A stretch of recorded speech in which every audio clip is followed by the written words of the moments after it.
देश में सियासी समीकरण ऐसे बदलेंगे किसी को अंदाजा भी नहीं था। रात 9:30 बजे के आसपास खबर आई कि देश के उपराष्ट्रपति जगदीप धनखड़ ने इस्तीफा दे दिया है, यानी रिजाइन कर दिया है। इस रिजाइन के बाद जो सियासी गलियारों में चर्चाएं शुरू हुई, उसके बाद मानो सियासत में तूफान सा आ गया हो। लोग कयास लगा रहे हैं कि इस्तीफा दिया है या फिर इस्तीफा दिलवाया गया है। पीछे इसके वजह क्या है? क्या वो कारण रहे जो जगदीप धनखड़ अभी तक कहते रहे कि 2027 में वो रिटायर होंगे? यहाँ तक कि वो ये भी कहते रहे कि 2027 में अगर ईश्वर ने चाहा तो 2027 तक वो रिटायर हो जाएंगे। लेकिन अचानक 9:30 बजे ऐसा क्या हुआ कि उन्होंने अपने पद से इस्तीफा दे दिया? इस पूरे घटनाक्रम को समझने के लिए आप इसको पहले ऐसे समझिए कि कल मानसून सत्र का पहला दिन था और कोई भला सत्र के पहले दिन इस्तीफा कैसे दे सकता है? हालांकि कोई बाध्यताएं नहीं है कि आप सत्र के पहले दिन या आखिरी दिन कभी भी इस्तीफा दे सकते हैं। लेकिन सोचने वाली बात, जिस रिजाइन लेटर में उन्होंने जिस चीज़ का जिक्र किया कि उनका स्वास्थ्य ठीक नहीं है और इस वजह से वो अपने पद से इस्तीफा दे रहे हैं, क्या वाकई में जगदीप धनखड़ साहब का स्वास्थ्य ठीक नहीं था? और स्वास्थ्य ठीक था तो कल पूरे दिन वो सदन में मौजूद रहे और जिस तरीके से वो सदन में नजर आए राज्यसभा में, उसके बाद तो सवाल उठना लाजमी है कि स्वास्थ्य तो उनका ठीक था, इसके पीछे कोई और वजह है। वो क्या वजह है? आप इसको ऐसे समझिए कि कल जिस तरीके से मानसून सत्र के पहले दिन राज्यसभा में जब जगदीप धनखड़ पहुंचे, उसके बाद जस्टिस वर्मा को हटाने को लेकर जो प्रस्ताव लोकसभा में नोटिस दिया गया, उस पर 152 सांसदों ने हस्ताक्षर किए थे, जिसमें सत्ता पक्ष विपक्ष और दोनों के सांसद शामिल थे। लेकिन उसके बाद जब बात राज्यसभा की आई तो उसमें सिर्फ 63 विपक्ष के सांसदों ने साइन किए, सत्ता पक्ष के सांसद गायब थे। जब ये 63 साइन वाला लेटर जगदीप धनखड़ के पास पहुंचा तो उन्होंने स्पष्ट कह दिया कि 50 से ज़्यादा सांसदों के साइन हैं, यानी जस्टिस वर्मा के खिलाफ महाभियोग चलाने के लिए सांसदों के पर्याप्त साइन हैं। लेकिन गौर करने वाली बात है कि राज्यसभा में सत्ता पक्ष के किसी भी सांसद का इस महाभियोग प्रस्ताव पर साइन नहीं था और जगदीप धनखड़ ने उस प्रस्ताव को मंजूरी दे दी, यानी सरकार की सहमति के बगैर। एक ये भी पॉइंट है, आप नोट कीजिए। और दूसरी सबसे बड़ी बात यह कि शाम को 4 बजे के आसपास एक नोटिस जारी होता है, एक मेन्यू जारी होता है, जिसमें लिखा होता है कि 23 जुलाई को जगदीप धनखड़ का जयपुर में कार्यक्रम है बतौर उपराष्ट्रपति। और 5:30 बजे विपक्ष के सांसद जगदीप धनखड़ से मिलते हैं। यहाँ पर ध्यान रहे कि जब 5:30 बजे विपक्ष के सांसद जगदीप धनखड़ से मिलते हैं, उस वक्त सत्ता पक्ष का कोई भी सांसद मौजूद नहीं था। उसके बाद 6 बजे जगदीप धनखड़ को ये जानकारी मिलती है कि जिन 63 विपक्षी सांसदों ने उस लेटर पर, उस महाभियोग प्रस्ताव पर साइन किए हैं, उनमें सत्ता पक्ष का कोई भी नहीं है। लेकिन उसको मंजूरी दे दी जगदीप धनखड़ ने, ये कहते हुए कि किसी के भी खिलाफ महाभियोग प्रस्ताव लाने के लिए 50 सांसदों की सहमति जरूरी है। संख्या वहां 63 थी। और उसके बाद जब सरकार को पता चलता है आनन फानन में कि उस प्रस्ताव को मंजूरी दे दी गई है, जबकि सत्ता पक्ष का कोई भी सांसद मौजूद नहीं था, तो रात के 8 से 9 के बीच में राजनाथ सिंह, जो देश के रक्षा मंत्री हैं, उनकी मौजूदगी में कई सत्ता पक्ष के सांसदों ने आनन फानन में साइन करना शुरू कर दिया, उस महाभियोग प्रस्ताव पर हस्ताक्षर करने शुरू कर दिए। एक चीज और यहाँ पर सनद रहे कि लोकसभा में सत्ता पक्ष विपक्ष को साथ लेकर चल रही थी महाभियोग प्रस्ताव पर, लेकिन राज्यसभा में कहानी उलट हो गई और 9:25 पर खबर आई कि उपराष्ट्रपति जगदीप धनखड़ ने अपने पद से इस्तीफा दे दिया। फिर इसके बाद सवाल खड़े हुए, क्या इस्तीफा उनसे लिया गया? क्या वो दबाव में थे?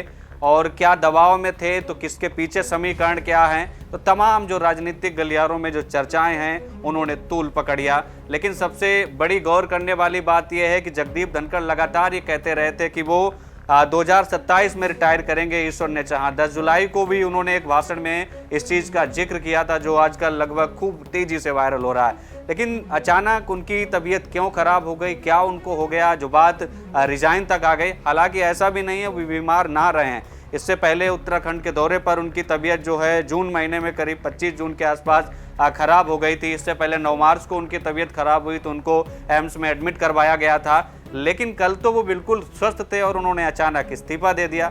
बहरहाल इसके बाद मोहन भागवत का भी वो बयान उठाकर लोग देख रहे हैं और बाकायदा सोशल मीडिया पर शेयर कर रहे हैं कि मोहन भागवत ने ये संदेश दिया था जो आरएसएस के प्रमुख हैं कि 75 साल की जो उम्र है भैया, वो साल उड़ाने वाली उम्र है, यानी विदाई की उम्र है, यानी आप पद से हटिए, दूसरों को मौका दीजिए।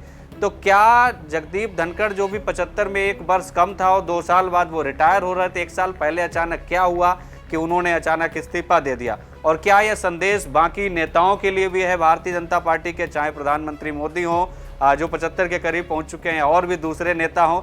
बहरहाल विपक्ष अब इसको कैसे मुद्दा बना रहा है, आप इसको ऐसे समझिए, जो कांग्रेस पार्टी, जो अपोजिशन पार्टी अभी तक जगदीप धनखड़ के खिलाफ अविश्वास प्रस्ताव लेकर आई थी, खूब उनकी मिमिक्री करती थी, खूब उनको कह सकते हैं उनकी आलोचनाएं होती थी, लेकिन वही अपोजिशन अब कह रहा है कि उन्होंने इस्तीफा गलत दिया, उन पर सरकार का दबाव था। और यहाँ तक कि खड़गे साहब कह रहे हैं कि हमारा तो भैया कोई लेने देना नहीं है। लेकिन आप इसको ऐसे समझिए, अपोजिशन ये क्यों कह रहा है, अपोजिशन की भावनाएं क्यों अचानक जगदीप धनखड़ से जुड़ गई? कल जब सदन चल रहा था, राज्यसभा की जब कार्रवाई चल रही थी, उस वक्त जब मल्लिकार्जुन खड़गे जो कांग्रेस के अध्यक्ष हैं, जब वो बोल रहे थे, उसके बाद जेपी नड्डा जो स्वास्थ्य मंत्री हैं, वो भारतीय जनता पार्टी के राष्ट्रीय अध्यक्ष हैं, उन्होंने जो कहा वो चर्चा का विषय बना हुआ है। आप देखिए, खड़गे साहब बोल रहे हैं, उप सभापति महोदय धनखड़ साहब बैठे हुए हैं चुपचाप, लेकिन नड्डा साहब बोल रहे हैं, कुछ भी रिकॉर्ड नहीं हो रहा है, जबकि ये बोलने का अधिकार किसी भी सदस्य को नहीं है, चाहे लोकसभा की बात हो, चाहे राज्यसभा की बात हो। ये बोलने का अधिकार, ये बोलने का राइट अब सिर्फ और सिर्फ पदासीन, जो आसन पर पदासीन है, चाहे सभापति हो, चाहे उपसभापति हो।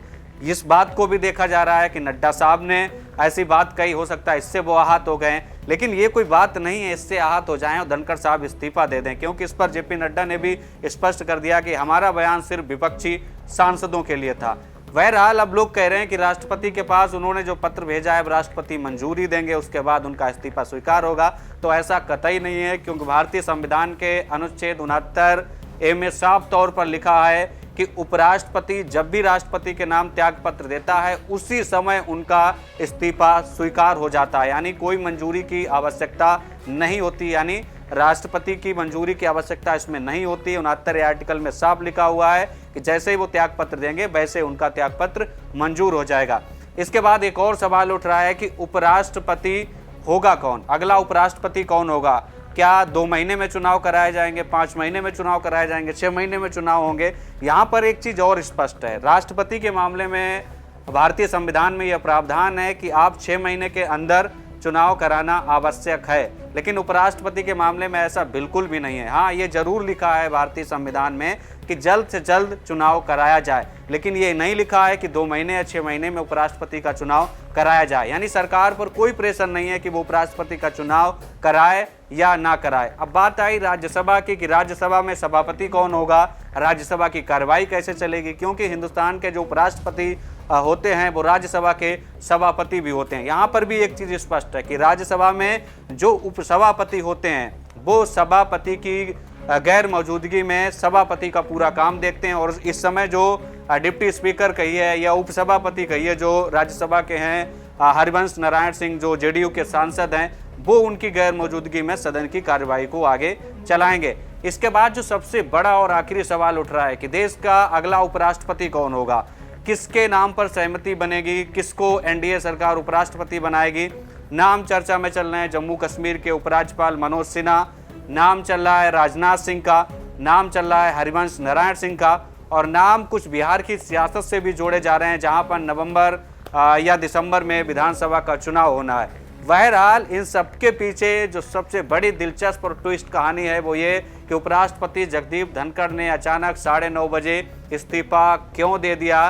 क्या वो वजह रही, क्या राजनीतिक प्रेशर था या फिर कोई और बड़ी वजह थी? हालांकि इससे पहले भी 2 लोग ऐसे इस देश में हुए हैं जिन्होंने पद पर रहते हुए उपराष्ट्रपति पद से इस्तीफा दे दिया था। भैरव सिंह शेखावत एक नाम था, उन्होंने भी 21 जुलाई को ही इस्तीफा दिया था। इसके बाद एक और नाम था, उन्होंने भी अपने पद से इस्तीफा दे दिया था। तो तीसरे ऐसे उपराष्ट्रपति जगदीप धनखड़ बने हैं जिन्होंने पद पर रहते हुए 2027 तक उनका कार्यकाल था, 22 में उपराष्ट्रपति बने थे। इससे पहले पश्चिम बंगाल के जो है वो राज्यपाल रह चुके हैं, लेकिन 2 साल पहले ही अचानक इस्तीफा, ये समझ से परे है। और सियासी गलियारों में चर्चाओं का बाजार काफ़ी तेज हो चला है कि आखिर जगदीप धनखड़ ने इस्तीफा क्यों दिया। हमसे जुड़े रहने के लिए हमारे YouTube चैनल को सब्सक्राइब करें और नई वीडियो की नोटिफिकेशन के लिए बेल आइकॉन को दबाएं।